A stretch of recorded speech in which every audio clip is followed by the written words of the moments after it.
Oh, suit you, sir. Suit you, sir. Oh, suit you, sir. Were you out with the lady last night, sir? Oh, did she want it, sir? Did she, sir? Did she? Did she want it, sir? Oh, suit you, sir. Suit you, sir. Oh.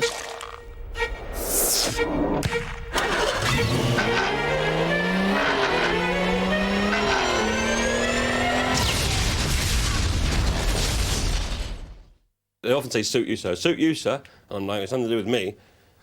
That phrase, suits you, sir, it's now in the lexicon of the language. It's there. Everybody says it. I like the two guys in the shop, you know. Suits you, sir. I was walking down Oxford Street the other day. There is a shop called Suits You.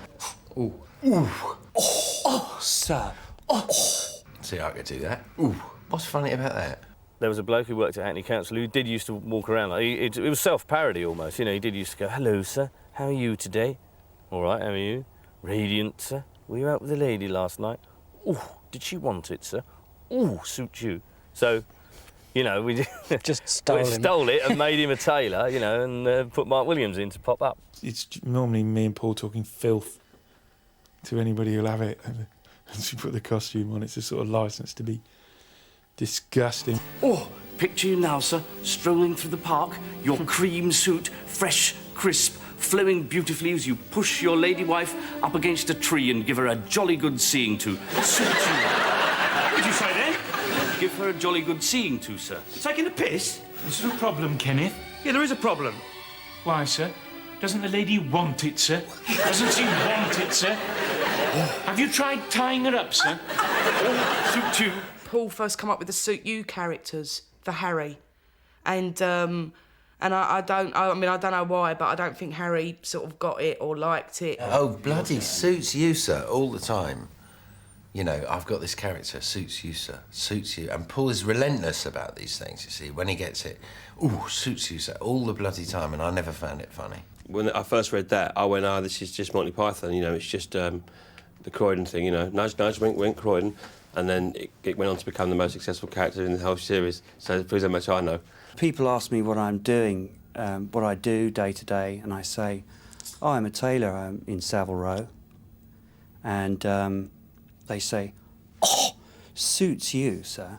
And after a while, it can, you know, it can get on your nerves a little bit. He was probably being quite sneaky, Paul, creating all these characters, and if Harry didn't like it, he thought, right, I'll put that on the back burner, we'll use that ourselves later. I'll make a few £1,000 out of that one myself, do you know what I mean? Well, most of my friends, they think that I actually float around saying, oh, sir, suits you. That's fantastic, sir. How many times you said, oh, on camera? Well, I'm trying to say it as much as possible. Well, get them all out, This is Rich. my big opportunity. Ever been to a cockfight, sir? Two proud cocks, peak condition, advancing, menacingly, erect, ready to do battle. Brutal, sir. Brutal, but strangely compelling. They never give up, sir. Suit you, sir, suit you. And there were lots of characters like that they'd come up with. I go, no, because I was the boss and I was in charge. No. Paul, no. No. Charlie, no. Charlie, could you do your standard answer about how we engendered the Fast Show? OK. We never intended to be Harry Enfield's writers full-time. It was just a job we were doing at the time. And while we were working on Harry Enfield television programme, we came up with a number of characters who, for one reason or another, were not suitable for the show. Either they didn't feature Harry in a prominent part, or he didn't think they were funny. Or they weren't funny. We had a press preview for my second series, and Jeff Posner, who directed it, had cut together a 5-minute version of the first half-hour show. And we sat there looking at it, and we thought, that's a good way to do it. This is funnier than the actual show. On, catchphrase, off. Yeah, we were just surprised at how well the characters worked in little bits, and you didn't need a lot of the setup. But so really, we thought, I suppose we were on, catchphrase, joke, off. Brilliant!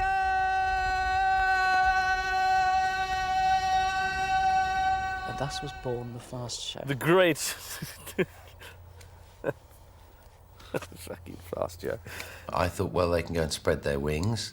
All right, they're little upstarts. You know, I invented them. I found you on a skip in Hackney, and you can go and do your show and no one will notice it, and you'll come grovelling back. I thought, cap in hand, bent over like this. We must learn from you, Harry. Yeah, I thought. But then they hitched up with some talented people, and look what happened. Paul White used to come and see me perform at various stand-up places, and he used to say, "We're going to do a show one day, loads of little sketches, very quick, but you'll be good in it." And I went, "All right." And then he came back 3 years later, or whatever it was, and the rest is history, as they say. I think Paul and Charlie, I hope Paul and Charlie thought I was funny, and so they just asked me to write some stuff, and I did, and then it all sort of grew from there, really. I like the idea of using how much more visually literate people were, and the whole idea of it being fast and just using the parts of sketches that were important rather than great preambles, you know. I knew when I read it, it was just quality. Caroline had worked with John and Simon a lot. And someone who we've, you know, who I'd seen on the circuit as well, who's, well, she's brilliant, you know. I'm Sister Mary Immaculate, and a lot of people say to me, "What is heaven?" I say heaven is a place where, if on earth you've only got one leg, in heaven you will have two. If on earth you're ugly, in heaven you'll be beautiful. So it's great news for that girl there in the front. When we were writing the first series, we were less sure of who was going to do what. There were a few bits that we obviously knew Paul was going to do because they were characters of his own. Others we were writing, we didn't really know who would do them. Andy the Fairman was Paul and Charlie's character, and I thought it was great. They said, "We want you to do this one," and it was the first bit of filming I ever did for the Fast Show ever. Andy, this is Christine. She's just come to join us in accounts. It's her first day. Hello, pleased to meet you. Look, Christine, forget it. It's over. People said it came out really well because I was so nervous it came across as, in the character. I was really sort of edgy, but I felt I was terrified. Ted, I don't really know how to say this without hurting you, and I'm very flattered and all that, but basically I'm just not gay. If you look at me on film, you'll see the young boy with cheekbones, huge head of hair, twinkle in his eye, and this jaded old fool you see now, 3 series down the line. Paul and Charlie said, "Why don't you do someone who's like you?" And I said, "What do you mean like me?" And they went, "Oh, you know, insecure and neurotic."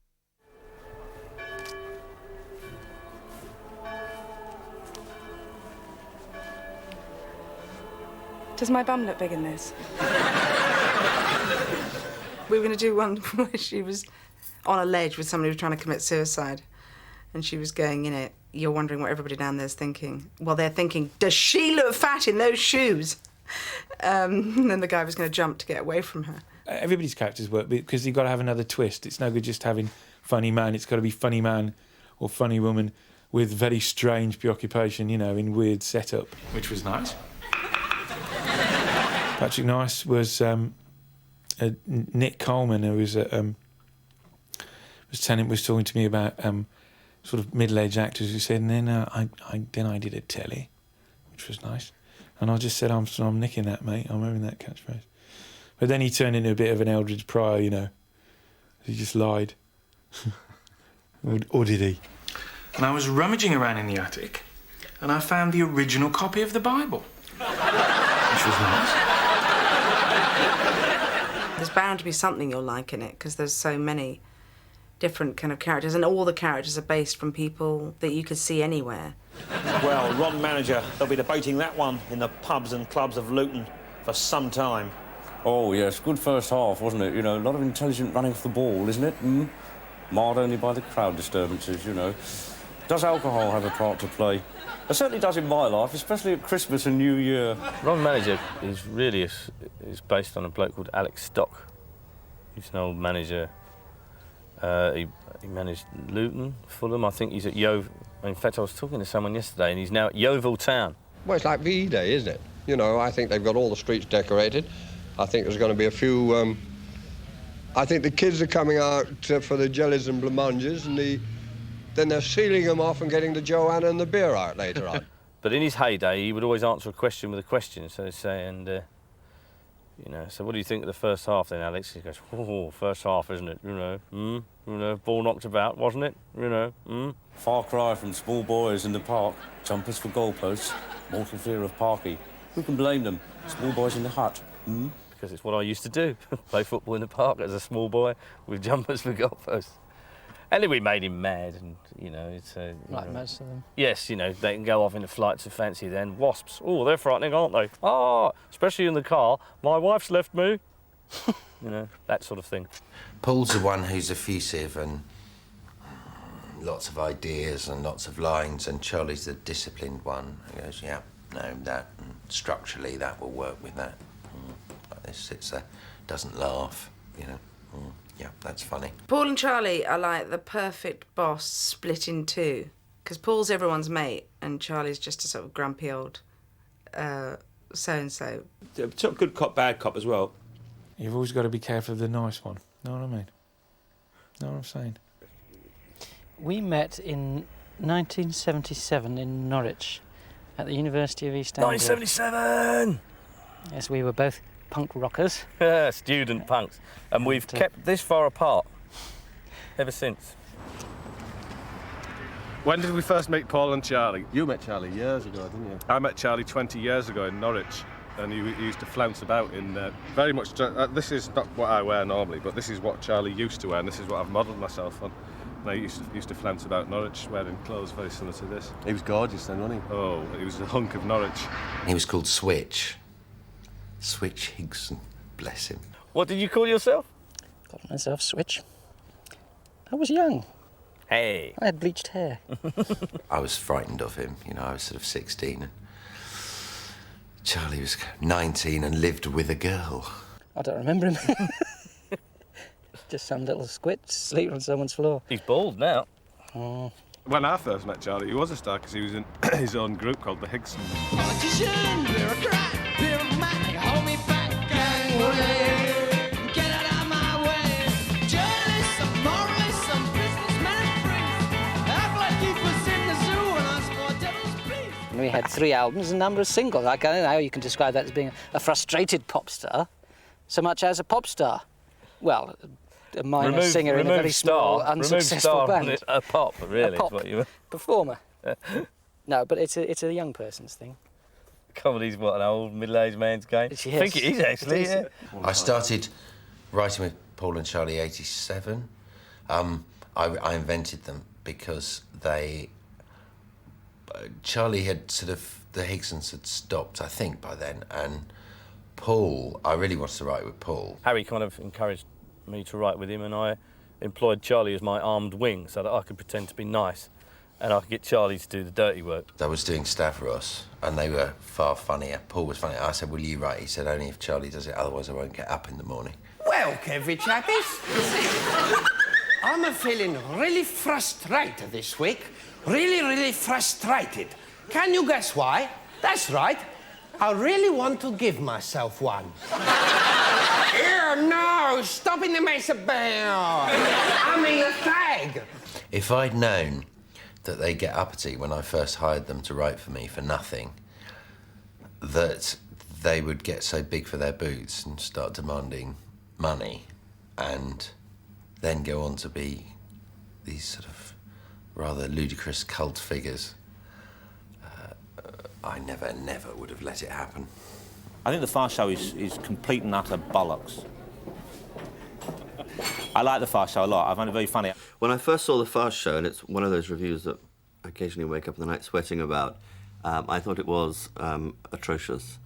Ill-conceived, badly performed, badly scripted, gibberish, really. It's the context that's important, and that was really one of the things that I didn't get about the Fast Show, was the cutting out of the context, of all context, so you're just left with someone saying, suits you, sir, which in itself isn't funny. Just before it went out, I did a couple of interviews, I think with Time Out, and I remember thinking, oh my God. I was recalling what sketches were going in the first episode, thinking, was it too laddish? Is it? And I did have a few moments of thinking, White House fails to excel in weak sketch show.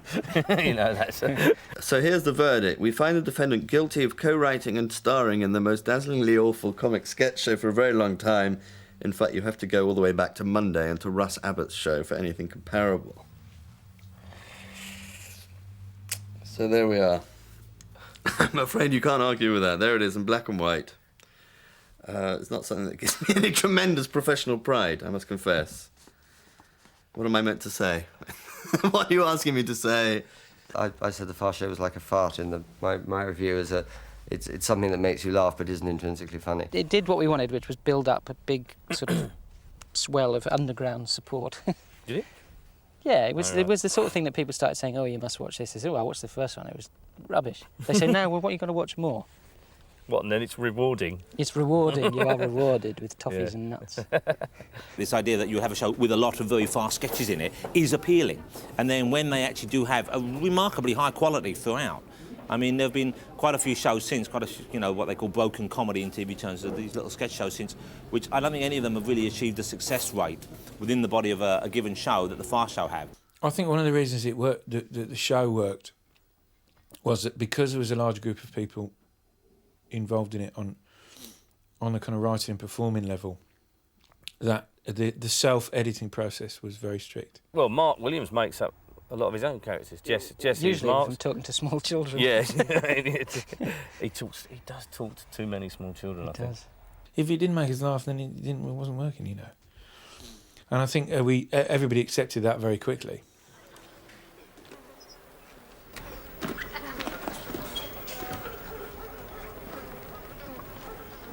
This week, I have been mostly eating Bourbon biscuits.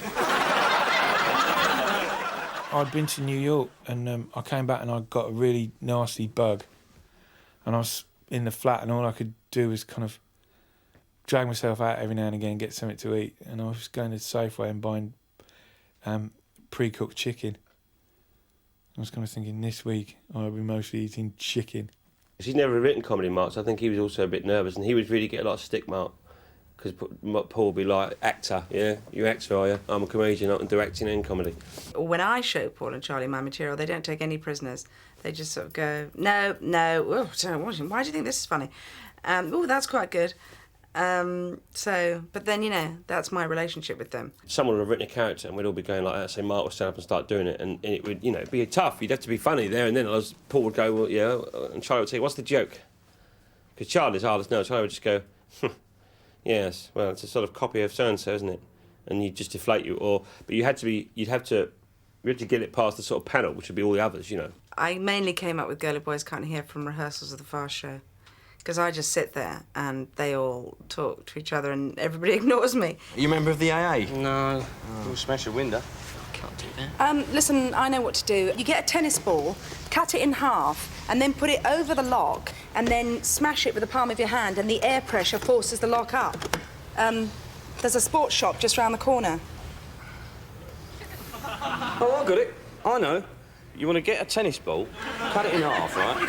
Put the half over the lock there, give it a little tap with the palm of your hand, and the air pressure pops the whole lock up. You're in. Bingo. Yeah? Yeah. Yeah, there's a sports shop just round the corner. Brilliant.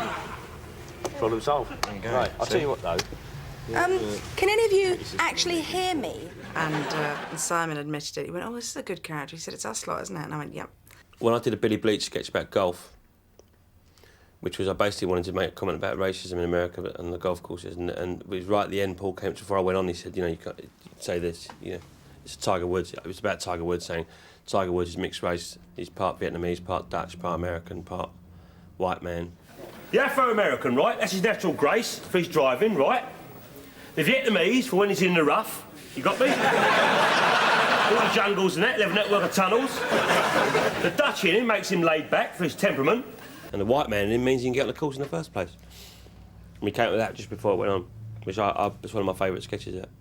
One shouldn't underestimate the contribution of Simon Day, of John Thompson, of Arabella to the show, because all the various characters they bring to life, I mean, somehow they leaven it out. I love Competitive Dad. Well, I mean, I don't do very much in that, except for sort of, you know, go, what a twat. Come on, boys, cricket bat. Stumps. Balls. And scorepad and pen, you can get that. Right, come on, let's make chop. I saw quite a few I just sort of noticed dads with their kids, and I was in a swimming pool once, and there was a dad there with two little kids, and they were pretty young. One of them had water wings on, one of them was like a baby, and one was very young.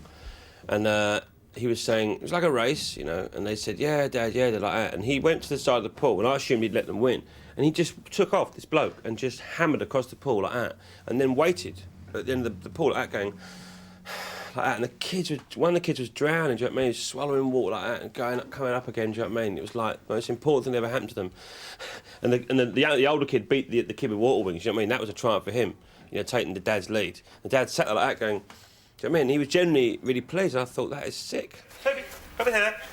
Come on, come. Your mother will adjudicate. Right then, No. Underarm. Be a lot easier for you. Just get my sight. Thank you. Bowler. There we go.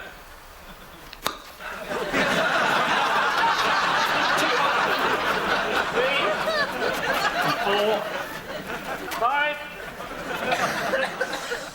4, 26. 26 of the Queen's runs. Loads of dads have come up and said, "Oh, you've done me up. You have." You know, that's what my kids say I am. Was it on telly? Yeah. She was on telly. I first met Paul and Charlie when they worked for Harry. I knew them very, very loosely then, but I was about to start on a new project for Channel 4, which was called 1 Hour with Jonathan Ross. It was myself, Paul and Charlie and Vic and Bob, and we were part of a game show called Knockdown Ginger, which was quite crap, really. People would be got out of the audience, they'd go and knock on doors, and various funny characters and celebrities. Humorous characters We'd would emerge. open the door and ask them a question, and we got... half-assed bollocks. But it was great fun to do, wasn't it? It was very basic, but kind of effective. It was like a lot of this stuff, you know. It's funny and you're laughing, but you don't really know why. Charlie was very quiet. Couldn't work him out at all, really. He was just very, very quiet and kept himself to himself. But Paul, I liked immediately, you know. I mean, I did like Charlie, but he was just quiet. But Paul was very, just very funny. OK, 5 points. Another door. 5. Door number 5.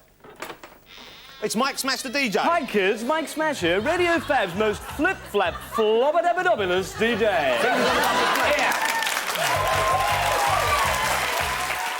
Smashing, I did Mike Smash, Britain's most poptastic DJ, for the first time on that programme. And history was made. Radio and what did Bob Mortimer say? Paul, that Mike fucking Smash is fucking terrible. We've known them very well, and I always remember that, you know, they wanted to do their own sketch show. That, you know, Paul had started doing a bit of stuff with Harry, and Charlie had done a lot with us, hadn't he? Swiss Tony was created by Vic and Bob. I did it first on Smelleries and Mortimer. Sketch on that. Who's your favourite character, love? My favourite character is Swiss Tony. When you're selling a car to a man, it all comes down to who's got the biggest todger. You have to make him think that his is bigger. But in order to sell it to him, you have to know that yours is the biggest. You have to keep telling yourself, I've got the biggest todger in the world. I've got the biggest todger in the world. It's not as big as mine, Paul. As big as mine. The voice was based on my feeble attempt to do Sean Connery. Swiss Tony is everywhere. You think he's a ridiculous, overdrawn stereotype that couldn't possibly exist, but I know 1,000 Swiss Tonys. Do I find you reading a book, Paul? Yeah, sorry, Swiss, there were no customers, and well, it's a guidebook. I'm going camping at the weekend. Putting up a tent is very much like making love to a beautiful woman. Unzip the door, put up your pole, and slip into the old bag. My favourite character to play, Jazz. Jazzman. I had no idea how popular it'd be. It's just a joy to do. Hello, and welcome back to Jazz Club. Nice. Tonight, Dinner Jazz is a cross between Whispering Bob Harris and Roger Moore. Hello, welcome to Whistle with some really fine music again tonight. Hello. We're very pleased to have on the show perhaps the most popular exponent of dinner jazz working in America. Stepney Green with his band, the New Headhunters. Great. It's not the original Headhunters lineup, of course. I mean, how could anyone really replace the late and legendary Charlie the Bulb Robeson? But the new drummer, Mint Green, under the tuition of his brother Soylent, is really quite good. And one day, he'll make a great jazz musician. I remember getting on a train, going to the bussy wagon part of the train, walking through the thing, and kids went, jazz, man. And I walked to, got me sandwiches, came back, and they went, nice. And I turned around and I went, great. And they went, way! And I made their day. That was great. really great. I think that's quite slightly ironic, actually, that people are coming up to him to say to him things that, you know, I used to say as an aside, which he's now... I mean, there's a kind of irony in that, isn't there, really? Lovely. Great. Amazing. Really nice. People see me in the suit and they go, then there's no catchphrase they can think of. They now say there's someone sitting there, because I managed to come up with one catchphrase after 3 series, in a series based on catchphrases. Someone sitting there, mate.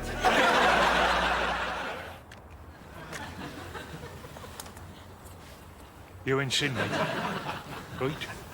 I was standing on Clapham Junction and this train pulled in and I was just stood where the driver was and he just went and drove off, which I thought was pretty cool. You sort of get characters that the Fast Show would sort of take the piss out of doing characters from the Fast Show, do you know what I mean? I love the fact people can't really recognise themselves in the characters. I'm an alien! I'm an alien! Are you really, Colin? I'm an alien! Oh, did you watch it last night? Watch what? I'm an alien. You know, on BBC Two. No, I don't watch it. Oh, you must! It's the best sketch show that's been on for years. I think there's a lot of Colin Hunts in offices enacting the Fast Show, which is why we did that sketch where he's trying to enact his favourite sketch show. Bonjour, Monsignor.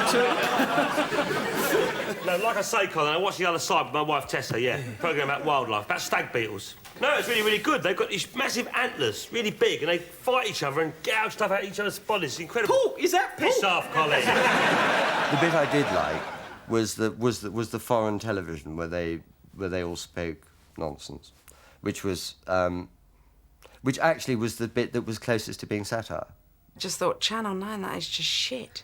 That's just kids mucking about. That is not funny. And now it really makes me laugh, but at the time I just thought, what's funny about this? Republic presente. Tottenham mia che tessera. Channel 9. Bono estente. Bono estente. Lacrimos sputa e falio ming. Debutto poco wich ja wich. Patandra milio Patagonia. Channel 9 was supposed to be every foreign country. There's a bit of Welsh in there. Swedish, Swedish, German, bit of Greek, because I did Greek at school. Ac nopo dopra fila whiskers, fulla meaty goodness. Charlie wanted full breast nudity in every Channel 9 sketch. I said, what is the point? vehemently argued. What is the point of parodying a programme and not actually making it as extreme as the programme you're parodying? Oh, ceiling is mau. It was not some moral crusade you were on. You wanted to see some tits jiggling up and down. No. Yes. All right, there's a small part of it. When we get the girls in that are doing the odd sketch, you know, the bustier, prettier girls, it's like being in a boys' changing room. They're all like... Raibina.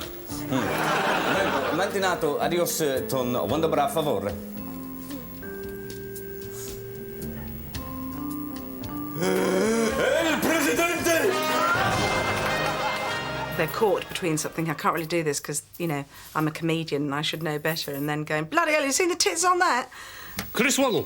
Scopolos emir cantathos enzyme scandabrod. The guy I was rooming with, John Ox, sort of looked at us and went, did you hear that? And I sort of went, I did, but are you sure it was me? And then the photo came up. Falia hella, falia hella, falia hele, Chris Waddle. And it kept going on and on. Pshit lagrado tic metafondu Chris Waddle. Week after week, it continued.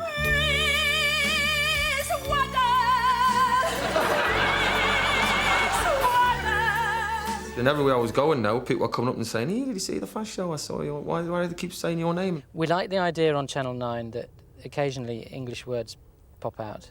And you were very on the Welsh thing, wasn't it? Well, it's Welsh because the Welsh language is top of the wardrobe. Remove the brickwork. Margaret Thatcher. So we just wanted to shove in... It's the sort of thing you start and you think, well, let's think of an English name to put in there, and you come up with Chris Waddle, and then you think, wouldn't it be really funny to just keep repeating this over and over again, and then in the end it might look like a joke.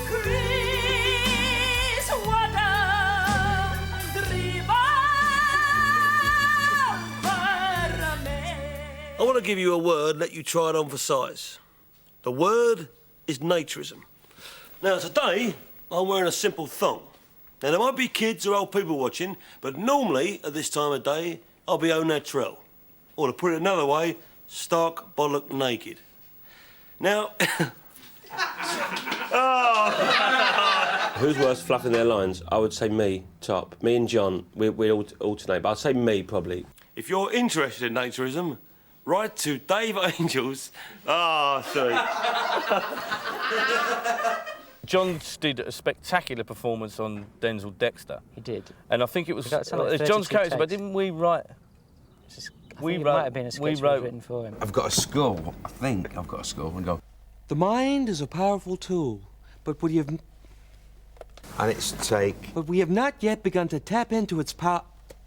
After take. And we have not yet begun to tap into its awesome potential. Start again. After take. Shit, sorry. The human mind was not an incredible thing that day, and I was, quite frankly, rubbish. I'll go back over here and do it again, because I am a turkey.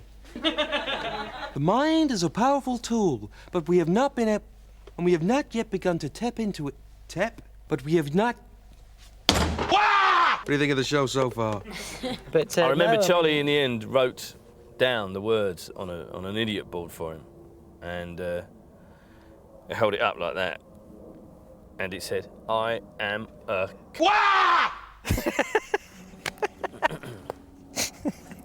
Rowley Birkin is my absolutely favourite, and I'd like that. I wish I had that. Cairo. Yes, very good. I'm maybe passing through this funny. Almost everybody I remember at school's father. They're all like that. And I quite liked him. But I sort of liked him once. I first met Paul fishing in Iceland, 94, 5. Rowley Birkin was based on a guy you went fishing with once, wasn't Rowley Birkin, yeah, I met this bloke fishing. A lovely river, hubbling, bubbling, and the new lodge looks both ways, so you sit in the veranda and look up the river or down the river. Large, a poisonous monkey. Yes, interesting. If they come zooming in on you to sting you, and they stop about an inch off and say, "Good God, no, this won't do," and they fly away again, then you don't get stung. Snake! Snake! I have a dram or two, but I don't think more than that. I certainly never conscious of anybody being drunk. I freely admit that I was very, very drunk. My favourite characters in the whole show would have to be Ted and Ralph. Yeah, I think it would probably have to be Ted and Ralph, because it's just so sweet and so sort of mad and so weird and so many different kind of levels to it. We used to get the scripts and we'd read them and you'd go through them and you'd think, oh, and like Mark would always go, "Oh, can I play that?" But me and John wouldn't be so like. But when we saw Ralph and Ted, me and John were like, "Can we do this?" Straight away. I mean, we both did it. We read it like that and then went, "Can we do this?" And they went, "No, that's ours."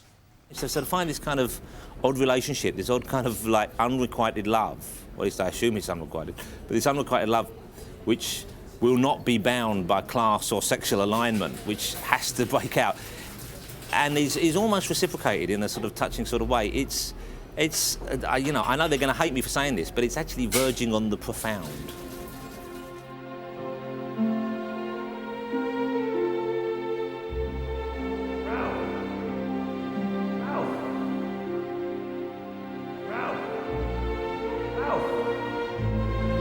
Ralph!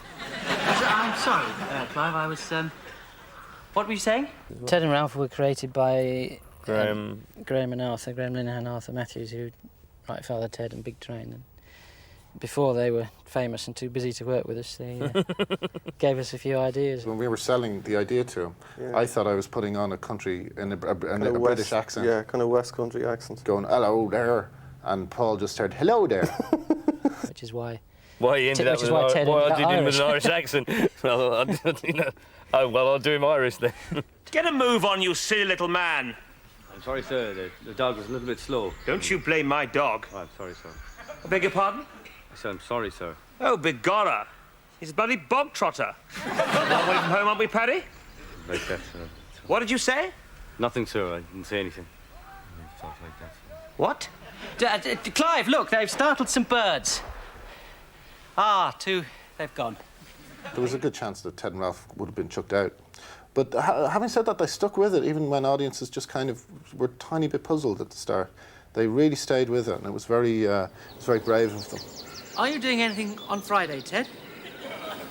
Well, there's plenty to do down in the lower fields, what with the drainage problem. No, you misunderstand me, Ted. I did mean in the evening. It's just I have a couple of tickets for Tina Turner. All right, sir.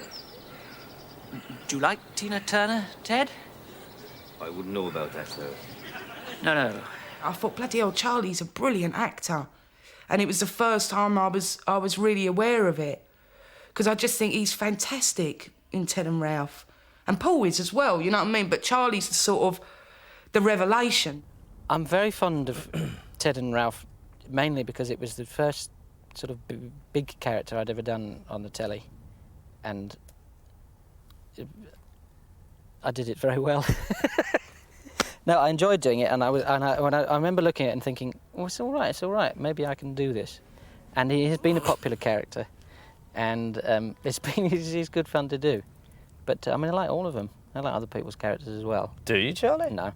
Best sketch of the last 10 years is the Ted and Ralph potato, tomato, your wife goes through it or play the game. I think it's probably ended up as my favourite sketch we did when they're in the pub and he gets involved in this drinking game. Is Ted really... Tomato, ears, aubergine, your potato, drinks. It's all right, we've got a new nominee. Well, hey! It's just a private matter. Bong! Tomato, it's aubergine, a potato, private turnip matter. Ah, so you're getting the hang of it now, that's right. That's right, don't be embarrassed, sir. Go on, it's just a little bit of fun. Tomato, Ted, aubergine, your potato, wife's turnip dead. Sorry, I mean, tomato, sorry. Actually, it was a very dull process for me, filming Ted and Ralph. So that's all I do, go... Sorry, you know. No, I like the end product, but I always found the actual filming of it very dull. But I'm professional. I'm sure I never gave it away for a moment. Well, I was so engrossed in my own performance, I didn't even notice what you were Surely doing, love. It was absolutely marvellous when Paul won the BAFTA and not me. I'd trained him up for many years, and finally it was a bit like Elsa the Lion. There was Paul getting this award and not me. I was overjoyed. Paul Whitehouse for the BAFTA! Ta. Sorry, Harry. I did feel very, very sorry for him. His sad little face there. I know. Yeah. And Lucy, his beautiful wife, dressed up. Yeah, he'd worked so hard for many years on his television stuff. Mm. Although I never thought he was that good after I stopped working with him. It is one of those shows which, just due to the nature of the characters and the way they have entered people's lives, the way the catchphrases have become an important part of people's lives, I think it's, you know, it is, I suppose, if you wanted to brand it such, you could say it was the Python of its generation. You know, I think the trick is it is so fast, you don't have time to think this is bollocks, isn't it? And then you realise, no, it isn't. It's deconstructed humour. I mean, it just comes all the way down just to, you know, there's just cut to the ejaculation. I think the main reason it became a hit was because it's very, very good.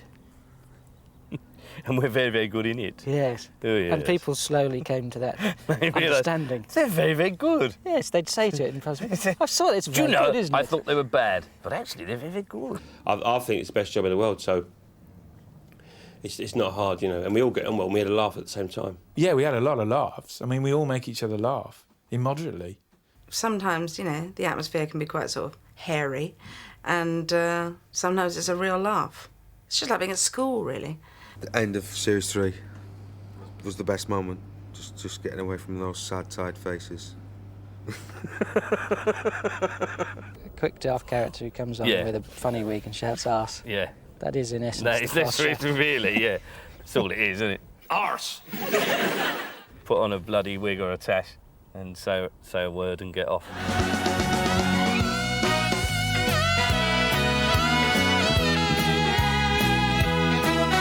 Ed Winchester, it was a tragedy. We don't really discuss him.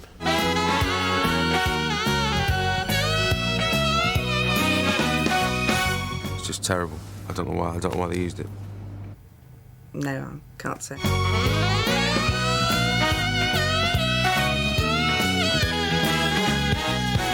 Paul won't like that if you talk about him.